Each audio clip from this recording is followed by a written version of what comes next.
Ladies, trying to get a high value man is like being a part of The Bachelor and waiting to get a rose. Because The Bachelor starts off with like 30 women or 25. It's a lot of women to one man. That is a high value man's life. You are competing for your life against 30 women to get one dege rose. That's a Jamaican word, which means singular.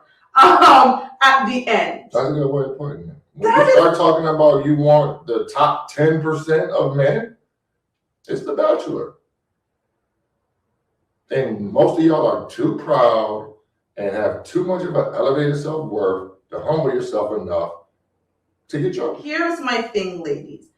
And a lot of women have watched The Bachelor.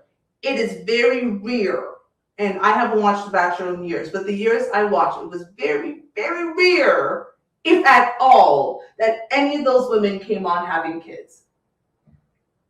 It was very rare that ABC, or I think it's ABC, or whomever they were not being casted when they had kids, because those men didn't desire those women. So you're The Bachelor, you spoke to the producers, you told them exactly the type of woman you wanted. And that woman wasn't a BBW with baby daddies and a high school education and is 28 still trying to get her associate's degree. That's what it is. You're The Bachelor telling the casting people and the producers what type of woman you want, and they went out and found those women. And The Bachelor does not have a bunch of baby mamas who gave their wombs up, who said that they didn't need a man, who said that they didn't want to compete. These women came in, and from the moment they got out of the limousine, he wasn't begging them to stay. He wasn't begging them to act right. He wasn't begging them to treat him nice. There's 30 of y'all. The one who stays will be the one that does all of those things. A man who knows what he's on ain't got no time for that. I ain't trying to control you. Either you're going to give up control or you're not. But I'm not going to wrestle you for it. So if you don't want to give up control, you're going to get sent home. If you're gonna, there's gonna be 12 chairs and 13 people, and you're the one that's left without one. It's like musical chairs. Like musical chairs, you know what I'm saying? A man is on his time, you're gonna get on his time, or he's gonna leave you alone. Because the requirement isn't for the man to be cooperative.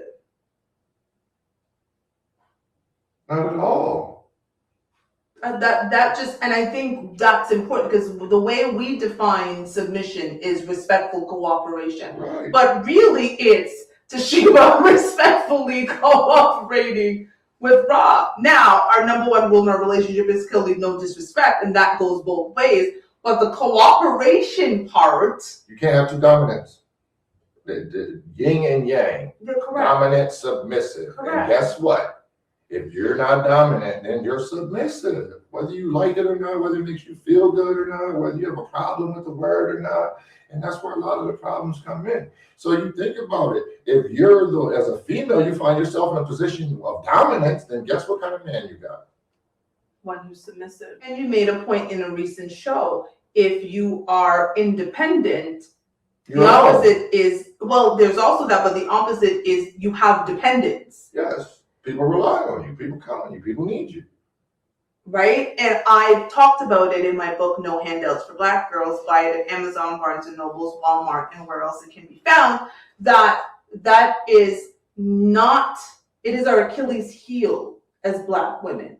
It is our kryptonite. Being that independent, strong woman sounds great until you're drowning, and instead of someone giving you a hand up, they give you a high five and say, "Good job, girl," as you're drowning, but you're too damn independent to tell them that you don't know how to swim. Yeah. And that's the struggle. So again, ladies, the high value men that you think you want, you really need to reassess what those values are.